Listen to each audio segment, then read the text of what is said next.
Hello again. So glad you came. It's me, Peter Alsop, here with Chapter 4 of In the Hospital. Today we've got a song about a boy named Samit, who shrinks himself down to a size of a grain of sand, so small that he can go into his own bloodstream on a stallion and fight with a dragon that's inside of him. Whoa! There's a song about turning needles into noodles, and another song called New Ground, about when you've lost something you love, how you can always find other new and beautiful things around you when you keep your eyes open. It's all here in Chapter 4 of In the Hospital. You ready? Here we go. Just because something's serious doesn't mean it's not funny. Here, check out what I did to my head. Whoa! Look at a tattoo of a pig in a dress. Yeah, what great imagery. What's imagery? You make pictures in your head. I think about the weak little yellow cancer cells being chased around and chewed up by hundreds of little girl pigs. I'm doing stuff like that with my cancer. Hey, I know a song about a kid named Samit who used imagery to help himself get better. You want to hear here? Yeah! Okay, sure. Okay. Every evening, just at bedtime, Samit puts his armor on, jumps up on his great white stallion, grabs his sword, and then he's gone. Riding faster than the wind, he races through the countryside. Moonlight streaming down on him, he's off to fight the dragon that's been burning him inside. Soon he sees the giant body of a little boy asleep. He rides up to the giant ear and listens to the giant breathe. He knows the giant's really him and he must go inside, it seems. He's bigger than a mountain range and Samit knows the dragon's waiting in the land of dreams. And Samit yells his battle cry, Habari halu ale. The stallion rears and charges in and Samit knows they're both afraid. The twisting, turning tunnels, hoofbeats pound the passageways. Along the bloody, steaming rivers, within the giant's neck, brave Samit gallops through the maze. Through the viney sinew forest, under tendon trees and bone, they can feel the dragon roaring. Soon they'll reach the dragon's home. Then through the smoke of burning flesh, the dragon's laughter cuts the air. He throws his hot and stinking breath. The stallion trips, brave Samit falls into the dragon's lair. Then Samit sees the dragon's eye. He sees the hint of fear within. Could it be Haru Harai? The dragon is afraid of him. Power runs through Samit's arms. He feels the rainbow light inside. He draws his mighty healing sword and strikes the fire-breathing monster right between the eyes. The dragon knows his days are numbered. His fire's gone, he turns to run. He's growing smaller, growing weaker, and Samit knows the time has come. He raises up his healing sword. He's stronger than the foul disease. The dragon screams and disappears, and now the giant body of this boy can heal in peace. He whistles for his stallion who comes running to his master's side. And Samit leaps up on his back and off again for home they ride.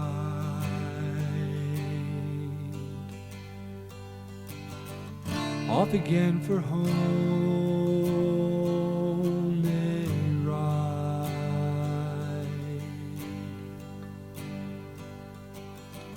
Every evening just at bedtime, Samit puts his armor on, jumps up on his great white stallion, grabs his sword, and then he's gone.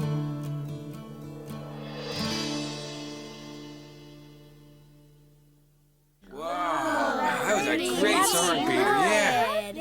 I had a dream last night about an octopus, and when I woke up, I was all twisted in my IV. What's an IV? It's this bottle thing here with the tube going down into my arm. It stands for intravenous. I have one too, Peter. It's just not hooked up right now. It's the way they put liquid medicine right into my bloodstream. At least you don't have to taste it. Does it hurt? No, just when they put in the needle. I hate needles. It's like getting poked with uncooked spaghetti. Me too. But Diane says sometimes it's got to get worse before it gets better. Yeah, well, if I was the head of this hospital here, things would be different.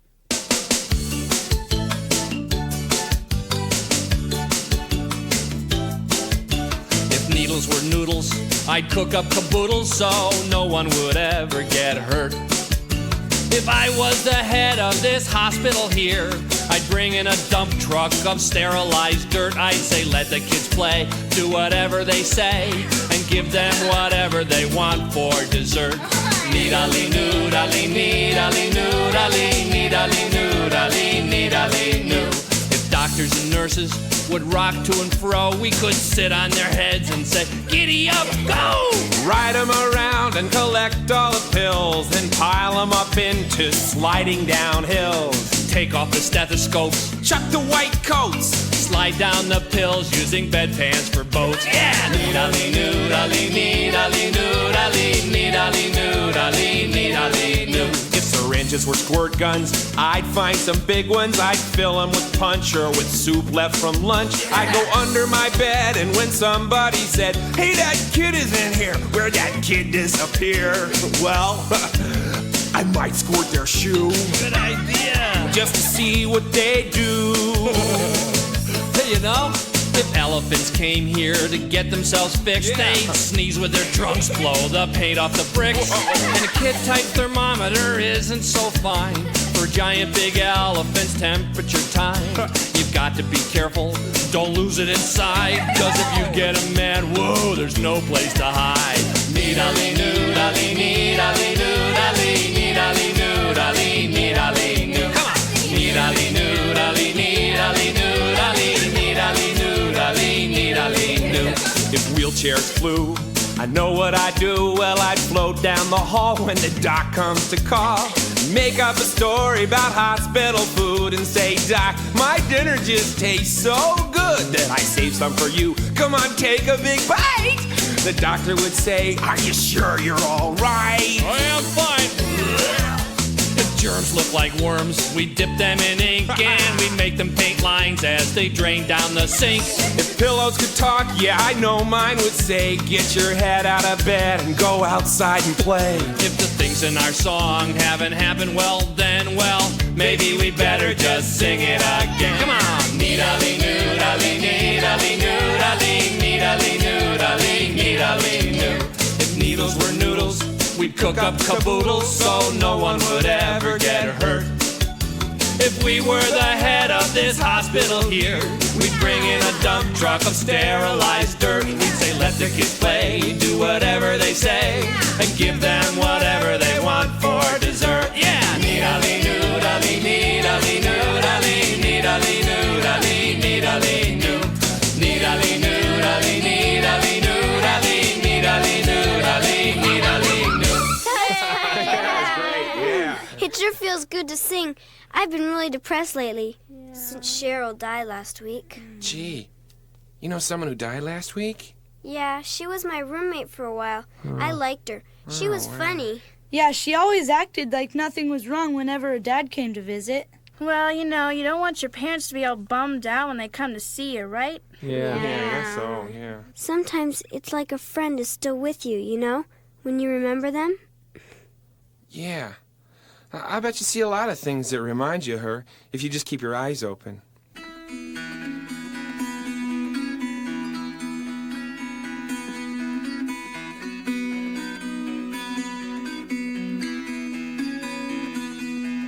The leaf falls from the tree, the sap runs deep.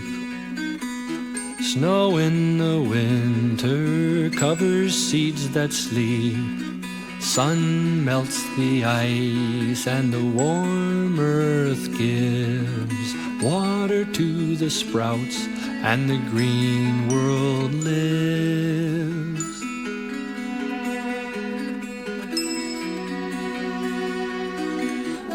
Watch for a sign, keep your heart alive. The spirit breaks new ground whenever something dies. Watch the shadows closely, the tears will clean your eyes.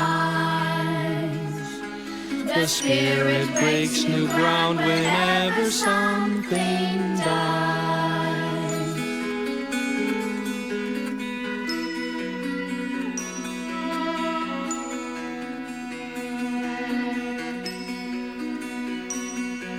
You may have lost a toy, you may have lost a dream, you may have lost a friend, someone who you need. Your chest can feel the pain that makes it hard to breathe, but your love will always stay and the pain will leave.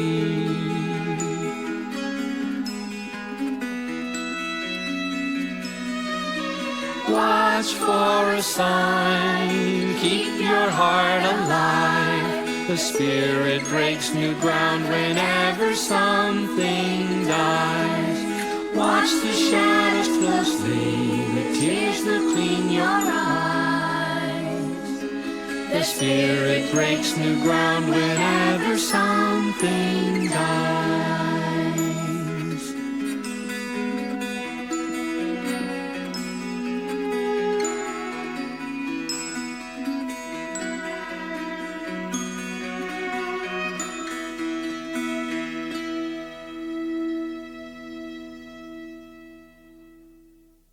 Well, that sounded wonderful. Hi, Penny.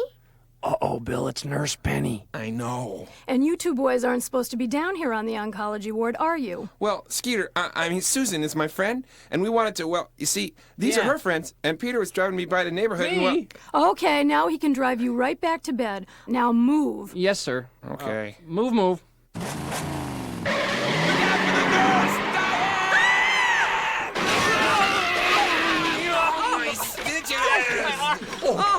Dear, is everyone all right?